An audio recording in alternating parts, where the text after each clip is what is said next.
જય માતાજી, જય શ્રી કૃષ્ણ, જય દ્વારકાધીશ. બધા મિત્રોની ગુડ મોર્નિંગ. મારા બ્લોગમાં તમારું સ્વાગત છે. મિત્રો કેમ છો? તો સવાર થઈ ગઈ છે, આપણે કામકાજ ચાલુ કરી દીધું છે. અને અમે રાત્રે તારાપુર હતા તો અત્યારમાં 3 વાગે ઘરે આવ્યા છે, એટલે બધા ઊંઘે છે, હું એકલી જાગું છું. તો આપણે ચા બનાવવાની છે. તો જો ચા માટે આપણે દૂધમાં હળદર તો લઈ લીધી, આદું નાખી દીધું છે ચામાં. તો તમે બ્લોગમાં જોડાઈ રહો, મારે ચા બનાવી છે.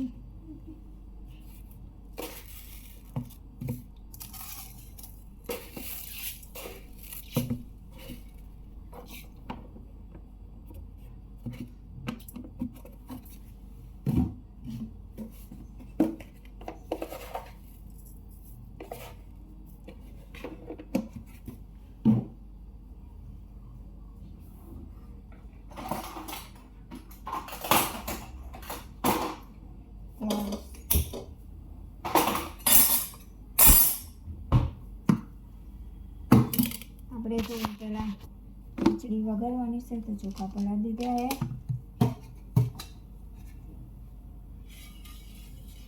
તેલ નાખી દીધું.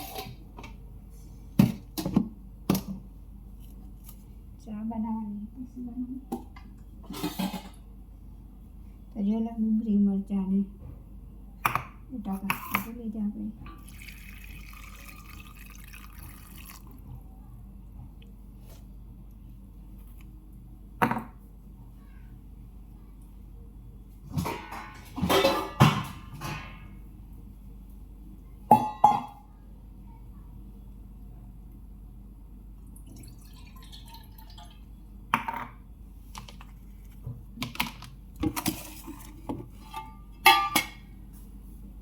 તો આપણે રહી નાખી દઈએ.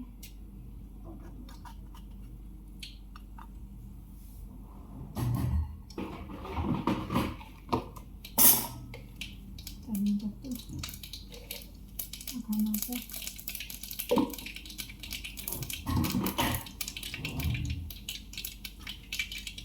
જીરું.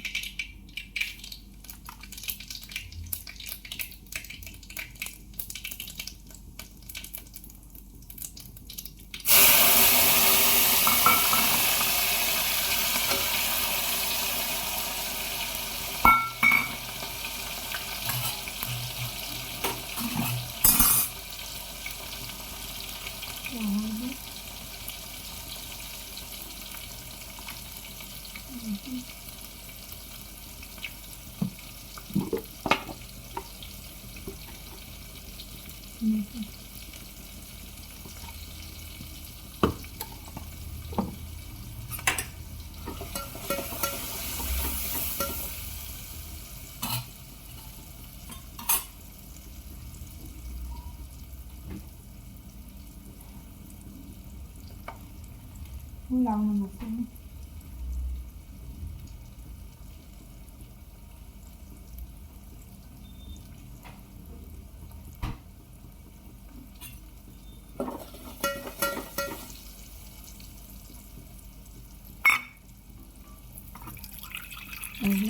આપણે વઘાર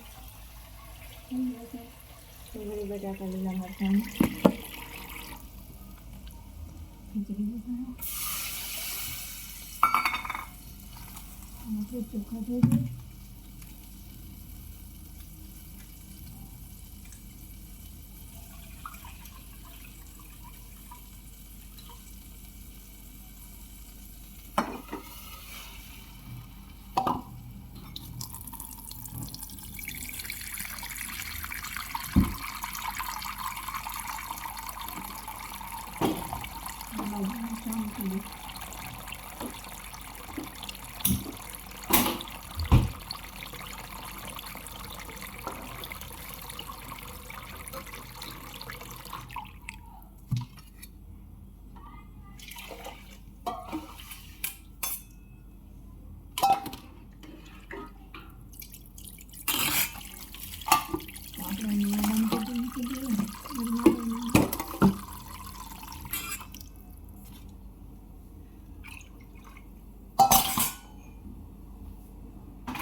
ખીચડી મૂકી દીધી છે.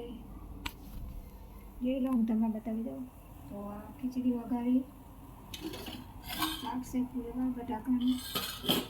ચા થાય છે તૈયાર કમ્પ્લીટ. ચા થાય પછી આપણે ચા નાસ્તો કરવાનો છે.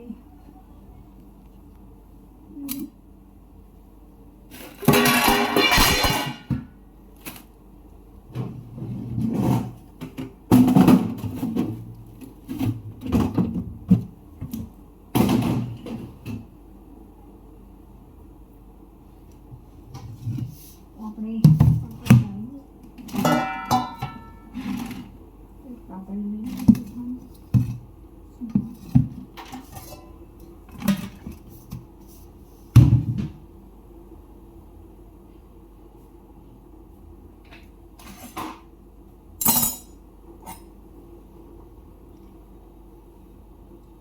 તો ચા થાય તો લગી આપણે આગા પાછા આશીર્વાદ કરી લઈએ થોડા.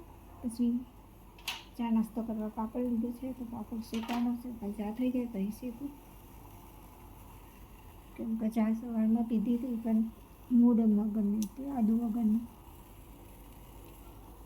કેમ કે ઉઠી હતી 7 વાગે, કેમ કે રાત્રે હતા નહીં, 3 વાગે તમે ઘરે આવ્યા તો મોડા ઉઠ્યા એટલે.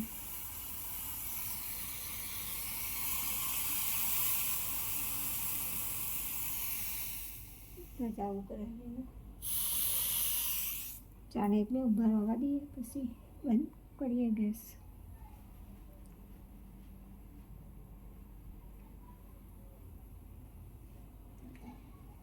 તો આપણે તો આવું જોઈએ કામકાજ. તો મારી ચેનલમાં નવા હોય તો મિત્રો ચેનલને સબસ્ક્રાઈબ કરો, શેર કરો, લાઈક કરો. અને આ મિત્રો તમારી નાની બેન સમજી મને સપોર્ટ કરજો. તો બાય બાય. કરીએ દ્વારકાવાળું બધાને ખુશ રાખે એવી પ્રાર્થના કરીએ આપણે એકબીજા માટે. તો બધા ભાઈઓ બહેનોને જય માતાજી, જય શ્રી કૃષ્ણને, જય દ્વારકાધીશ.